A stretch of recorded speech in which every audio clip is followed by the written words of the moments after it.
So I am kind of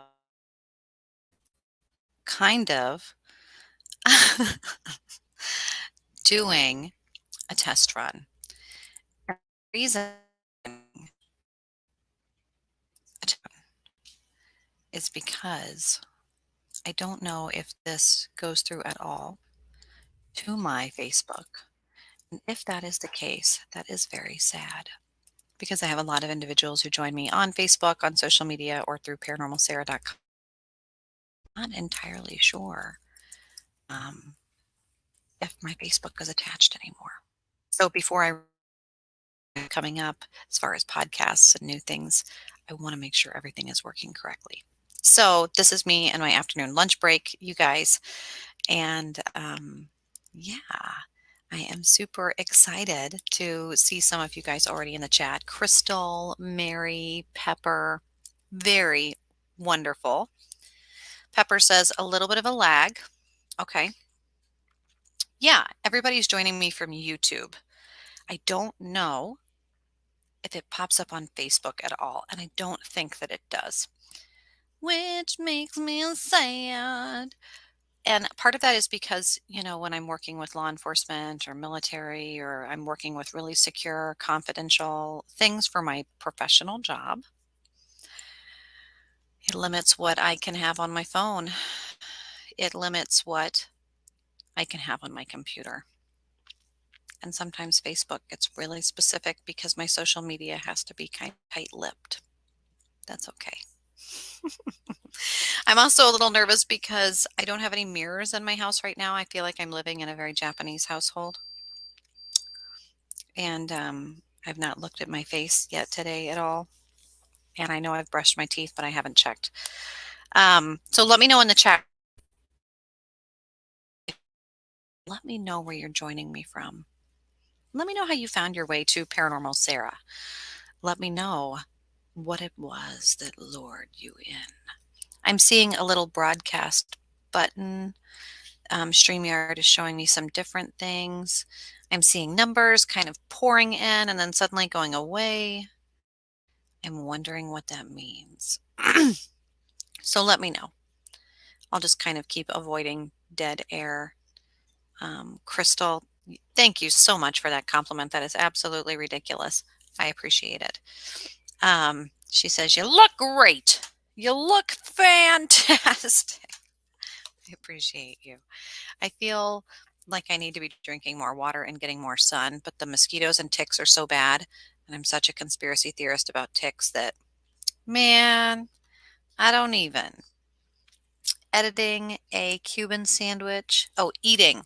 Sorry, Pepper. You're eating a Cuban sandwich, listening, tuning in. Found you on the Milky Way Soul Tribe. Ooh, that sounds good. That sounds delicious. That sounds fun. Okay, is the deck that I'm using today. I've been using this for probably the last 2 months. I get some fun opportunities for witches when they reach out and they go, "Hey, you know the tradition where you're supposed to buy your own deck?" It's like, "Yes, I do." "Well, do you believe in that?" Like, "Yes, I do." Not only because I do appreciate traditions, love storytelling, but also the idea of divination. If you're going to pull to the outside, meaning that if you're using a basic structure of science and you're going to do the yin and the yang and kind of respect this great balance as it divides into the four basic structures, earth, water, air, and fire, and these building blocks of humanity, that if you pull from something you buy yourself, from your own wants and your own knowledge, that it may not be the best fit and it's going to be overwhelmingly yin. And since you're going to be the person initiating readings, you do want to be good to you. So I like some of the sign those traditions and me a deck. And I was like, "Man, you send me a theme or your birthday or just reach out to me, send me your budget, you know, pay me. I'll go buy you a deck. I'll send it to you. I'll gift it to you with a fun little spell in the mail, and you'll have a gift chosen by me to you." And it was actually something I got a lot of response back. It was really fun to go out shopping and support some of my local witch stores and things. And I found some really cool decks. And this was one I found, and I was like, go ahead and we're going to buy two of those. One for me, For me, one for you, because of course the rule doesn't apply after your first deck. You can buy all the other decks yourself. That first deck, though, that first deck, it is nice to have it from the Yang.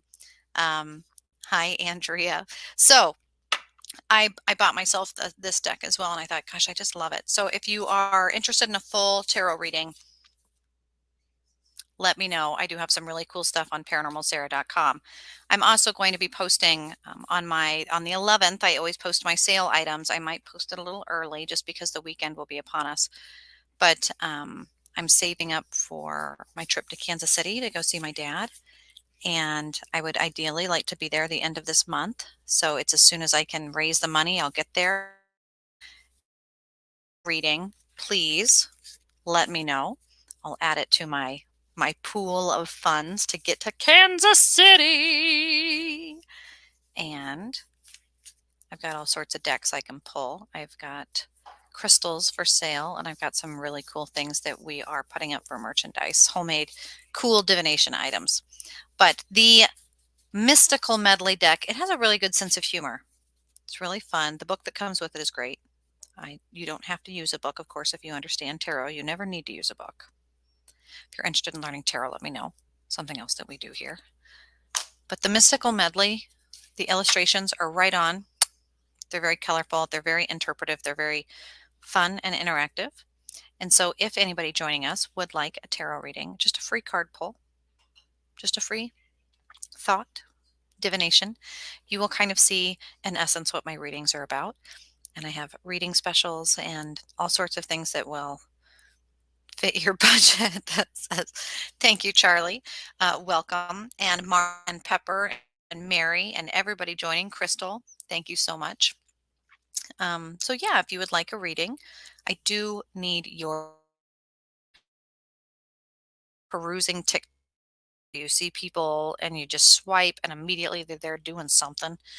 It's kind of, against your consent. Consent is so important in the exchange of intimacy and the ability to read information accurately, I think. So Pepper says, man, pull me a card. Pepper, I want you to think and formulate your question.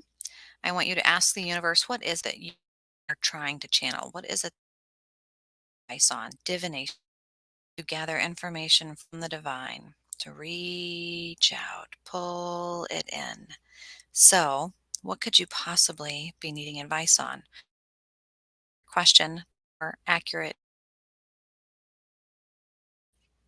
It's pulled. Applying. Don't make it be out of context and too general. Absolutely not. Ooh, a question about growth. A question in career, something home based. Start honing it in by what of the four categories? This is Earth. So this is a thought. This is something you're thinking, a formulated thing like Capricorn or Taurus or Virgo. You're getting the details, you're taking in the information, but it's the two. Tweedledee and Tweedledum. You have Two of Pentacles. The Two of Pentacles is about a choice, a decision, project. Should I go this way or that way? Should I go to this job or that job? Should I do this or that career? Which one is it going to be?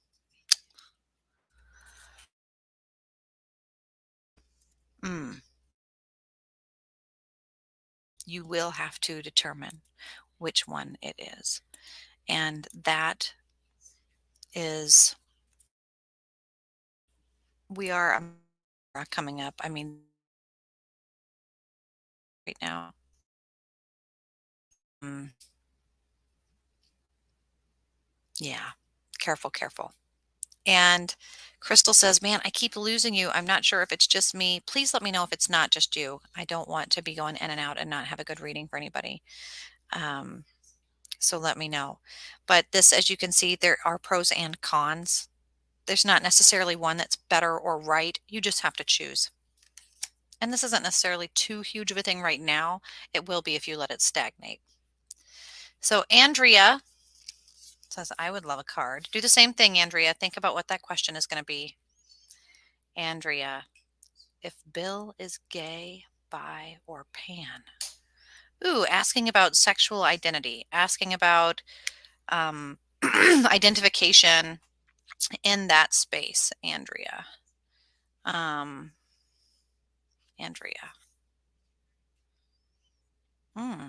This is kind of an interesting card for such a specific question. And you don't have to put your question out there. That's very brave of you guys. But Andrea, this is the Knight of Cups. So this is that masculine of Cupid. And as you can see, he's like, ha ha, yes to the T. This is a Russell Brand type energy. This is a masculine, forward, cardinal, powerful. I'll do that for you, dear. Like very out there. I think of the Pender, the what is that old movie that is so fun that I recently watched that is just hilarious? That it's that um Jim Carrey. It's very feminine. It's very empathetic. It's very intuitive. It's very bright. It's very connected. It's very fluid. It's very emotional. It's very romantic. All of those can be quite feminine. In fact, cups is yin energy. It's water energy. So this is just a very, very feminine, forward man, a very powerful, ordinary, charming man, a man that's very fluid and flowing in their emotions and intuitive. So how that might apply to what they're attracted to is yet to maybe be seen. Purple very important. So take that how you will. Hopefully this isn't lagging and hopefully this message is getting through to you. Crystal, yes, please, a card. I am considering a treatment for a nervous system issue. I'm not sure if I should or not. Well, it is a very big thing. So let's pull a card. Let me know in the chat if you are getting through. Pepper says, gosh, this is exactly what I was thinking with order, thinking of getting things done, writing it down, especially Pepper, getting that momentum going. Mary, the cards you and Matt did for me the other day were so amazing. Good to hear that. I love to hear that. Okay, Crystal, you formulated that question. I've kind of really marinated with it. Here we go.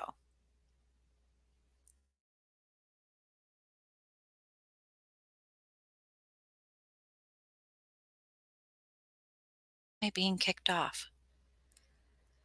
Listen, FBI agent, if I'm not allowed to do the things I want, I won't do the things I need to do. Hear me. Okay? It's so difficult to do both. I will have my cake and eat it too. Yes, I will. Okay, Crystal. Hmm, The Page of Wands. Fire. You've got the outfit, you've got the torch. I mean, whatever it is that you're looking at. Oh no. You are capable. You have fire. You've got the pants on. You've got the outfit. You work here. You know what you're doing. You're dressed like a professional. The page has their foot in the door. It's like the intern. You've done all the work to get yourself there and now you're like DJ at the party. You're there with a purpose. And so the idea that the central nervous system, okay, what are you going to do about this action? This, man, it is sort of stop and go. I'm going to be frustrated and restart my whole internet if it doesn't work well. I wonder if it's StreamYard. Let me let me X out of as many things as I can and see if that helps. And maybe it doesn't. Maybe it will. Who knows? Damn. The Page of Wands is action of action. It is the am I worthy of this action, but I'm still going to do it. It's very much a Sagittarius energy moving into, I would say, Leo. So having the pride of what it is that you're doing, knowing that what you have to say about your nervous system, the treatment there of any of the pain you're having, you know just as much as the person practicing medicine for yourself. It will through with it. You're already there. You've already done all the things. The likelihood is pointing to yes, but be aware of the tools you have to do that now. You can it has to burn all the way down. So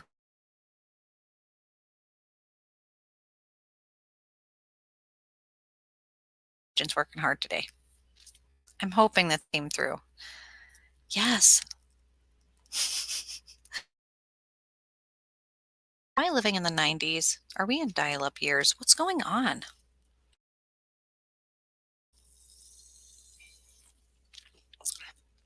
I'm hopeful. Crystal says, yeah, go. So I probably sound like people in Mercury retrograde. When we say, what does Mercury retrograde sound like for a psychic? It probably sounds like I do right now. Oh my goodness, it's so frustrating. I'll tell you what I do know is that I can do a reading for you. If you would like a more in-depth reading, if you would like a full spread of tarot cards, let me know. What I am doing this week is I've got a mini special going and I've got my full readings. But I really do love doing spirit guide sessions. I love reporting to people kind of with the archetype wheel who I see popping up for them, speaking through what energies are present. And if that's something that you're interested in, let me know. I'm running a special on my spirit guide sessions, and I really like channeling people's spirit guides, the art, the colors, the music, all of it. And it's just kind of a big dump of information. So if you're into that sort of thing, let me know and I can work something out with you. So, Crystal, Andrea, Mary Beth, Pepper, all of you guys joining me in and out as the service goes in and out. Gosh dang, it's so frustrating.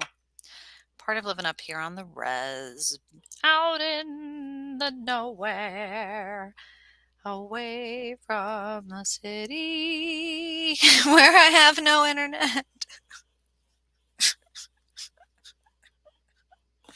It's fine. I have peace. I have peace. Crystal says, I got half of it.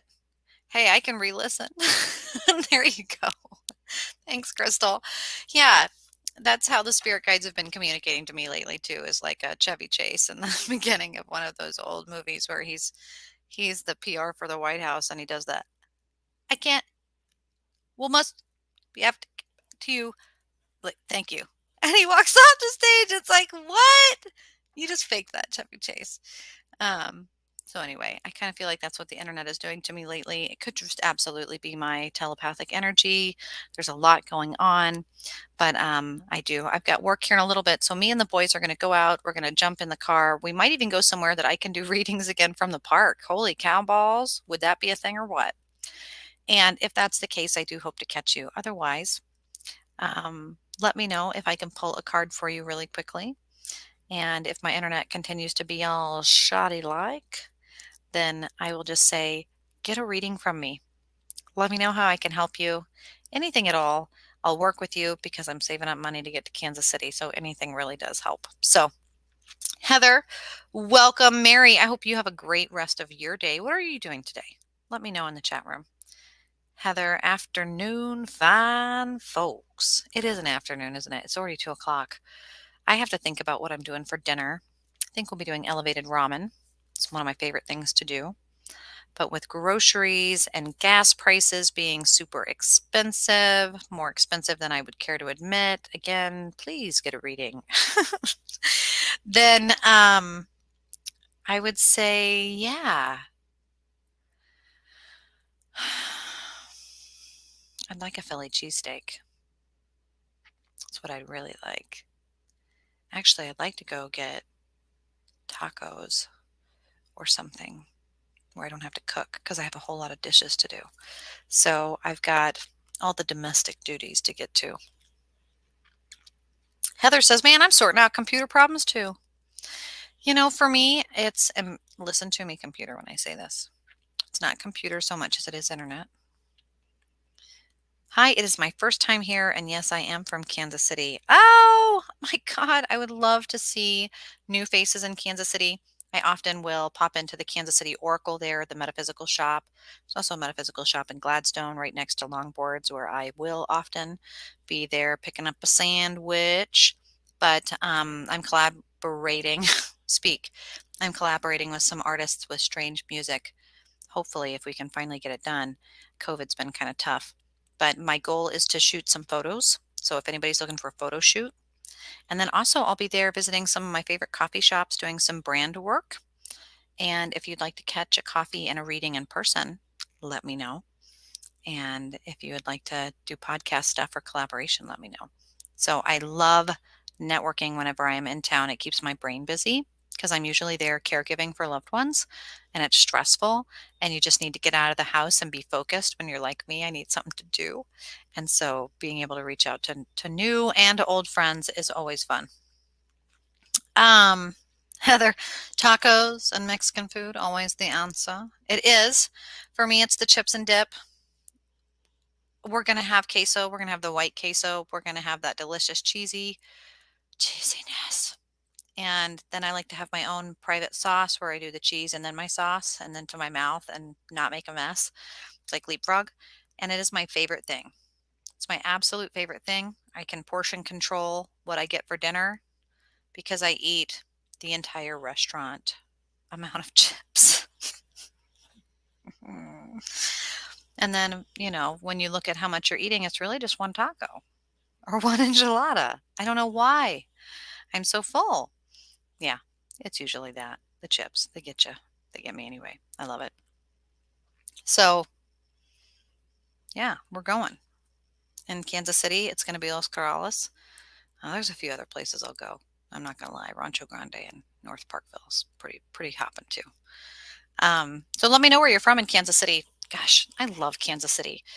If and when, not if, when I become independently wealthy and I have a few opportunities to have real estate in different cities, Kansas City, I'm going to visit more frequently. I miss it a lot. Not just the people, but the landscape. Lately, you guys have had a lot of tornadic storms, thunderstorms, which, you know, when I moved to Minnesota, I moved to Minneapolis from Kansas City. They're very similar, the twin cities. It's like Kansas City, Kansas, and Missouri. There's one road, Broadway. It's Hennepin for Minneapolis, or Kellogg, same as Main Street or Pershing. They're very similar cities. There's a river. There's half and half. There's the downtown area, the ghetto areas. Like they're they're twins to each other. And they're both right off of 35 as well. So they kind of have the same feel. And I really fell in love with Minnesota because it's a lot like Kansas City, but passive. People are, no offense, Missouri, a little bit more educated. People that you run into in the cities are going to have a bachelor's degree minimum, and they're going to think that you're a piece of shit, and they're going to expect a lot of you. Minneapolis, it seems like they have much higher expectations of their people, and people are more friendly with their pets. Whereas in Kansas City, it seemed like animal cruelty was very prevalent, and poverty and like income restrictions of education. It just seemed a little bit more restricted. So, anyway, I moved to Minneapolis and I had always grown up in North Kansas City, but I partied like all the time in downtown Kansas City. I worked for KQRC. Out of high school, I worked on Paseo. I remember spending Friday nights driving like down off of the 70 stretch in Quindaro, and like used to do a lot of street racing when I was in Troublemaker and Front Street and Fairfax. And man, I just really love Kansas City, the back alleys of Kansas City, the food, the culture. It is the heart of America, so you can find little pockets of everything you might like in America. If you're from California, if you're from Boston, if you're from New York, you can find a piece of your home city in Kansas City if you know where to look. And I always have loved that about Kansas City. There's a lot of crime. There's a lot of food. The river market is one of the best. And the smell of barbecue is always in the air. And man, I've traveled a lot for my job. I love to travel. COVID kind of stole that from me. I do hope to reignite that. Arkansas says summer. I have a lot of family that live in Arkansas, out of Little Rock. Little Rock. And I've been to Arkansas a few times. They don't have a whole lot of paranormal things there, so I don't get drawn there for my paranormal studies. And there's not a whole lot of criminal activity that's on the books, wink, wink, there for Arkansas, so I don't get drawn there professionally either. But I've driven through Arkansas many times. I've visited family in Arkansas, and it seems always very relaxed. Summer says, man, I now live in North Carolina. My co-host for my astrology show, Matt, he's from North Carolina. And I have family there that live in Myrtle Beach area. And so North Carolina is beautiful for its ocean views and its fresh seafood. And when I'm there, I always feel like I am on vacation, but I always also feel like I'm on vacation, meaning that I never really quite feel at home. I don't know what that is about some of the East Coast. You feel, or at least I feel, like even in the New England spaces, I felt like maybe my witchy ancestors were like, "You traveled away from here. Why are you returning, child?" Like, I kind of feel like I shouldn't, or I don't fit in or something. That's kind of weird, but yeah. Anyway, Kansas City, love it. Minneapolis, yeah, moved away from it in 2018 because I work in forensics and it got very, very dangerous. Minneapolis went from being a city that I was very proud to have moved to by choice. If you could pick any city in the country to move to, I picked Minneapolis. And man, it just went down the shitter. It's going down the shitter, I guess. It's just such a sad thing. So many poor decisions being made politically and structures of social service falling apart and a lot of danger, a lot of very high international crime because of the international airport there and just some of the sanction situations going on. So it's really not cool. So, because I'm a mother, even though I would love to be like, throw me into battle, man. And I really do feel capable and a great deal of advocacy and desire and passion to be in the fight and was in the fight. But when you have children, you have to make decisions outside of yourself. So now I kind of operate away from the city. I now live an hour and a half away from Minneapolis, even farther north, closer to the Canadian border. I'm closer to Canada than really anything else. So I get a lot of indigenous culture. I get a lot of really fun small town community traditional culture. I get a lot of very specific treatment because of my shaved head and lip ring, and because I've lived in the city my whole life, because I've traveled so much, because I'm not from here. It's a very different experience, but different and experience are two things that I love. So I try and navigate it as best I can, but hoping that I can travel more for work and doing more and more of that. So if you guys have a conference or a work opportunity near you, let me know. Someone said, man, where could I vacation? You know, one of my favorite places to vacation is Oregon. I love the redwoods. I feel like that coastline, if you already live near an ocean, to feel at home near the ocean, have that salty air and good seafood, but the redwoods are something freaky awesome. I personally have a gravitational pull towards Oregon. I love it there. I would so live in Eugene, Oregon. It's not even funny. Or Crescent City, Oregon. It's just north of California. You can hop in a car and drive down the coastline and feel like you're in a Full House opening episode, only not have any of the byproducts of the city yuck yuck, which is quite beautiful. You know, get yourself an iced coffee and put the windows down and stop and pick up some rocks and take the most beautiful pictures you'll ever see. And try not to hit a skateboarder as you get close to the city. It's very fun. But I hope this summer, I'm hoping, if work and COVID allowing, to be doing Chicago. I'm also hoping to be doing Colorado. Kansas City frequently, just because I have my sister and my dad there. My sister recently had a stroke, and my dad is ongoing on dialysis. We're waiting for a kidney. So if you're O positive and healthy, would like to give a kidney, my dad could really use it. So we're waiting for a kidney and all that goes in with that. So I'm hoping to be in Kansas City in time to catch the Curiosity Expo. I have a great many friends that travel with the Curiosity and Oddities Expo. It'll be in town the last weekend of Kansas City. this month. So if you would like to book something with me in person and you are going to be in town, let me know. We can get that on the books now. I've got 5 slots open for both photos and psychic readings that I can give my time to. And so let me know. Right?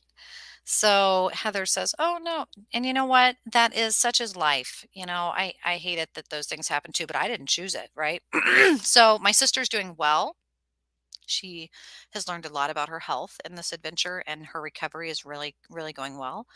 And then my dad, it seems like I'm really struggling, I guess, with KU's timing. He's on daily dialysis, which can be really rigorous. It's 8 to 9 hours of your life that you can't go anywhere. You're attached to a tube, and it's pretty discomforting. You can't go fishing. You can't go out with your buddies. You can't go with your brother. You can't go with your friend. You can't come see your daughter. You can't travel. You can't enjoy any amount of your retirement.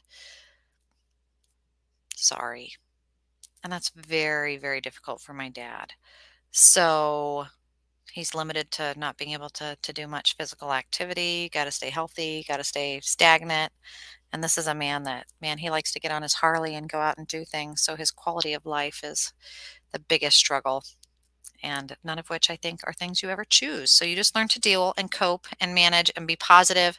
And we're just looking for a kidney. So if you know of a way, if you are dating someone who's on the news, or you yourself are a person that has a platform, man, hey, KU, I see you. Get on it. Let's do this. If somebody out there would like to donate a kidney and is O positive, please let me know. I did ask about being a donor, but my neurologist said it's a no-go. Yeah, if you have a neurologist, that's a good indication that you probably may not be in the best of health to donate anything. That's kind of how I feel about myself. I've already had cancer and like 6 surgeries for my kidneys. That's not funny. And so it's, polycystic ovarian disease spread to all of my surrounding organs in and around that general area. So I'm not good to donate anything. And it's very frustrating. But you know what? I have a very dear friend of mine who her mom is going through something very similar. And so her and I have confided in each other, and she was actually able and a match because families always, preferred to be a donor. And that particular person has just said, maybe I don't want treatment. And that's something that I always worry that my dad is going to do. And because the process of just waiting is so stressful, and the terminal space, which we're all in, by the way, is just really gloomy. And you just have to be positive. So, you've got to keep on. I have a sense of humor. It's pretty dark, but that's really how I get through it. I see a lot of really terrible shit. And it's not when I get those calls that I'm like, woohoo, worse shit than I've got. But that is oftentimes how I do function through my own shit, is by dealing with worse shit than mine. It's not mine. So by comparison, it's pretty good. Heather says, you have PCOS? I do. I do. Polycystic ovarian syndrome, or used to be called PCOD, polycystic ovarian disease. That probably will go back to disease, to be honest, because it's so heavily linked to an insulin resistance and an endocrinology type thing. You have to have an OBGYN, then you have to have someone willing to listen to you. You have to put a shower head up your vagina for MRI. It's pretty invasive if, no one warned you. And they determine if you have cysts or adhesions or things like that. But a lot of women actually struggle, I believe, with PCOS and endometriosis and related disorders, probably due in part to diet and chemicals in and around our environment, as well as the misuse of birth control. It's a pretty huge, disgusting thing. And polycystic ovarian disease is what we have now. And I believe a lot of people struggle with it and probably don't even know. So it's a thing. I take supplements for it. I exercise pretty heavily for it. I'm a pretty curvaceous woman. You don't always when I'm sitting here like this and people are like, oh no, no way. I'm like, yeah, I'm a pit bull when I show up. And when I'm a public speaker or when I'm doing things, I'm smaller in stature, but not in curvaceous attitude. And that's due in part to polycystic ovarian syndrome. And I'm, you know, as far as body image goes,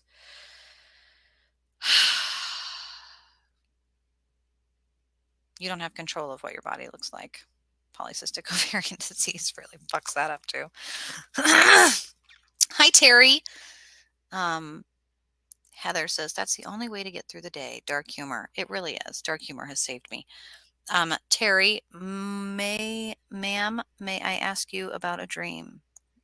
You absolutely can. My master's degree is in forensic psychology, so that doesn't have any dream analysis in it. I studied a little bit of dream analysis at the University of Edinburgh in Scotland. They have a really cool parapsychology program. If you're interested in learning about parapsychology or the metaphysics, their program's really cool. But it's not accredited. The United States doesn't really do that sort of thing. So dream analysis is really just what you pick up along the way. And because I know what I know, and because you're asking me, it's really, really, really important before you ever ask anyone's opinion of your dreams or your thoughts or your symbols and images to write them down. So if you're going to tell me you have a dream about pythons or you're having a dream about, mandrakes being plucked out of a garden that you didn't weave and, Gene Wilder's there dancing on alligators, that you write down those things, you write down those symbols. And before anyone else is brought into the equation, for the skeptical mind, keep it simple. Write out what each of the symbols means. Who's Gene Wilder to you? Well, I think of this and this. Oh, and this. Oh, yeah, and that. What about pythons? Well, what feelings do you have? Who, what, when, where, why? Do all the things. Do all the things, write them down, and then talk it out loud to yourself. Get a whole piece of paper scribbled together of your own interpretation. What you don't even think you knew that you know that you now know that you know that you know because you wrote it down and look, I knew that. Where'd that come from? Out of your brain. Are you sure? Look at it. I know what I know. And then, that's earth magic, by the way, sitting in silence. Then you ask the wind. Then you ask me. Then you ask someone else or read a book or go to Google.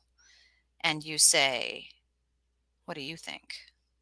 Constructive criticism, trolls, I think that's stupid. The wind. Paint with all the colors of the wind. Air magic is pretty rough. That's swords. If we're doing a tarot reading, that's blades, knives. Cuts you down. And you cannot control it necessarily. You can keep from spitting in the wind, but the wind can change. So, you ask me now, what about your dream? I don't normally remember my dreams. Okay. Terry, share with us your dreams.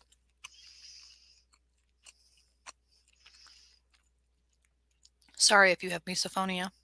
This is also my lunch break.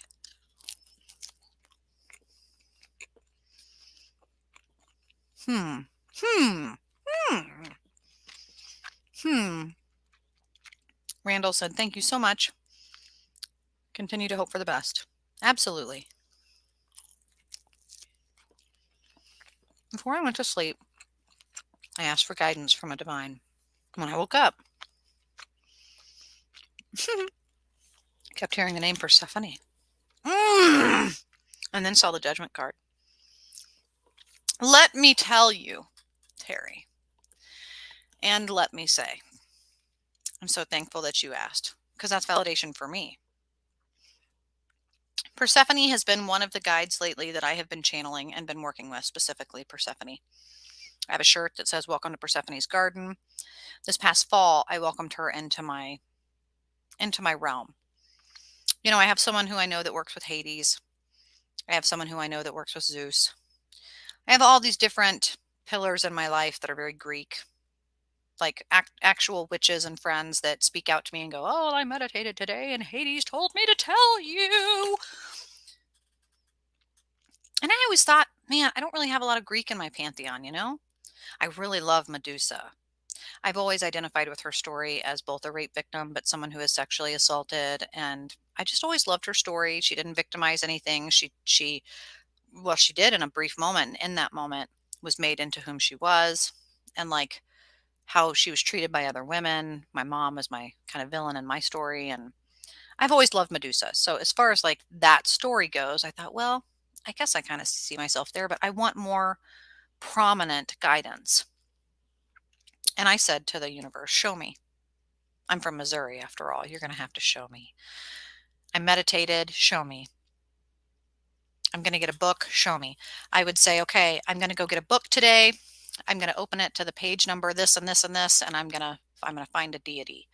And Persephone shows herself. And I think, I think I know a little bit about Persephone, but she seems kind of like, kind of like a little dumb bitch to me. I don't know.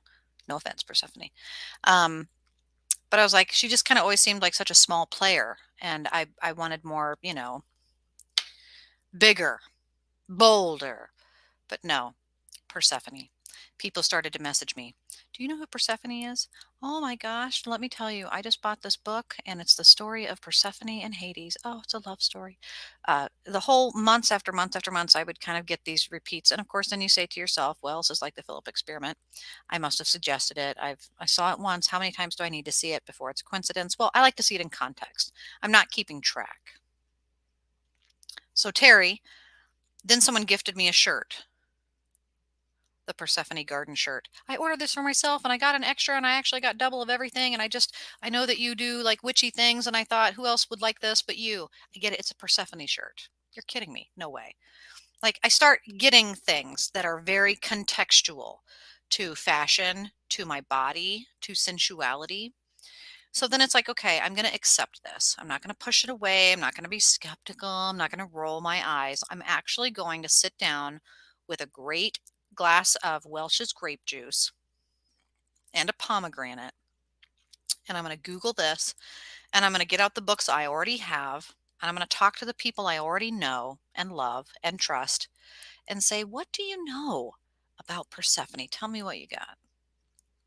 And the conversations I had were amazing. The stories I read were emotional.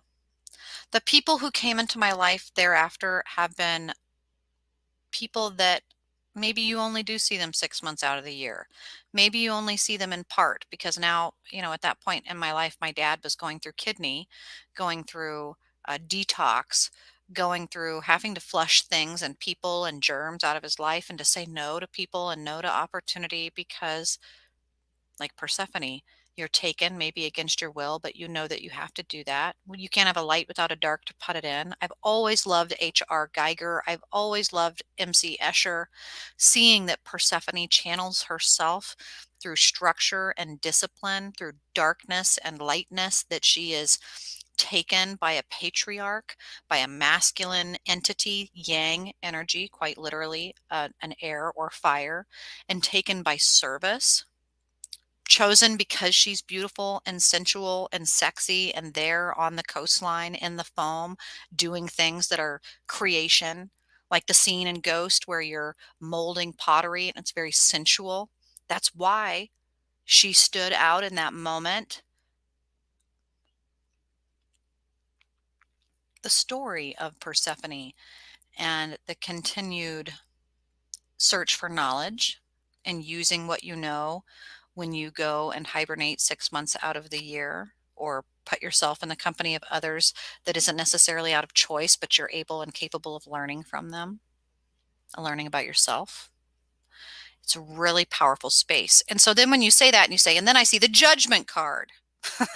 Can you ask spirit what they're trying to tell me? Judgment. You have judgment. You don't need judgment. I work in forensics, man. I'll have clients that have done really crazy, heinous things. That's why they are in my space. They've already been judged. That's not my job. It does not serve me. It also doesn't usually, judgment serves you when you're assessing, when you're feeling something out. When you're healing, I don't need judgment. Really don't. I have it. I don't need it. It's on my Batman utility belt, but I'm not using it right now. You can keep it like in Pandora's box, but not with you always because it can hold you back. And I think Persephone shows that in her going into the underworld. I mean, she's there in some stories being raped over and over, and in others having an affair with, because she always returns better. It's kind of an interesting story. Tempered. And judgment would tell us that, well, without shame, we don't have motivation to do better. And without humiliation, we don't feel the drive to overcome. And pride is required to be seen and witnessed. And there is an exchange of yin and yang. And you can't have that light without a dark to put it in. And you can't get rid of judgment. True, true. But do you have to have it all the time? Do you have to have it right now? No. Pretty Woman, Jessica, not Jessica, Julia Roberts. Pretty Woman. That whole movie, really a Persephone story, I think. So you could see how judgment might come into play. It's a pretty heavy theme, but you don't need it. Doesn't apply to the biggest theme. Um, but anyway, anybody work with Gaia? Says Carson. I love that question. I think Gaia and the Earth Mother energy is very powerful. The feminine, virgin, innocent mother, creator, nurturer, giver energy, very powerful. Randall, an August 1st birthday here with second angles. How do you say? Vern Mikhail, angel, and on like if you're doing Hebrew or like Solomonistic, there's all sorts of really cool angelology you could be doing, Randall. And so to say you're new in learning, you're jumping in pretty heavy there with just those. I would say in my space, happily with many denominations, sciences, and belief systems because I work with a range of people. Angels very much to me are a spectrum, but a different dimension. So the energy and information comes differently when filtered through math or man-made structures of understanding. We see Solomon, I lesser and higher. Christianity really demonizes talking to angels. You're supposed to really just deal with God. And then other religions, you got to go through priest, pastor, or, servant of God. If you're voodoo, you can't even speak the word of God because you're not worthy. And so you would needing a like mediary, you would, and angels. But if you're Christian, maybe you might know them as Nephilim. You have to be careful. If you're someone of maybe non-American, non-Western, you'd see elementals as lesser trolls, fairies. Angels are a little higher, operating in a higher buzz or literal dogma. I love how they illustrate sound or frequency on the electromagnetic spectrum. Visible light, but a higher, brighter space. And so angels, you start to filter that electromagnetic and to just break it down into the four: earth, water, air, fire. You're going to have Uri, and then water is real, air is Raphael. I remember Bessie and Raphael's the sauciest Ninja Turtle. And then fire is Archangel Michael. But it's going to break into so many different is pretty high on. I would be doing like Hebrew sigils and Solomon work and high, and that's just advanced math. I don't love math. I do respect it, but I don't speak it well. I'm just kind of, you know, doing the basic things. I feel like geometry and trigonometry and statistics, this is the language of higher beings. of geniuses. We know this even in the human realm. I can't look at hydrogen and know its anatomical structure and where it is vibrating, or when you burn it, what color of the electromagnetic spectrum it burns based on its chemical components. But I do know that they're all, and I know that based chakras, I know that all cultures are saying the exact same fucking thing, and that math is what binds them together. So, whatever angels you're working with, know your intention, I suppose. What are you trying to do with it? Terry, I like your view about being in the underworld for months. She does always come back up and does always come back stronger. It does. It's a space, a cyclical space, a seasonal affective disorder space, maybe. Um, Mary said, man, you were fine for a while and now it's lagging. It's because I'm talking about spiritual stuff. I don't think it was like judge in the sense of judging. I saw the angel, the trumpets. I realized it was from the tarot. Oh, the judgment in the tarot, though, is that space of if you were being judged right now in this moment, how do you feel? How do you feel about who you are, what you've done? Some people might waiting for to finish something, or they didn't realize they didn't have enough time. Judgment is just the awareness of, are you using every.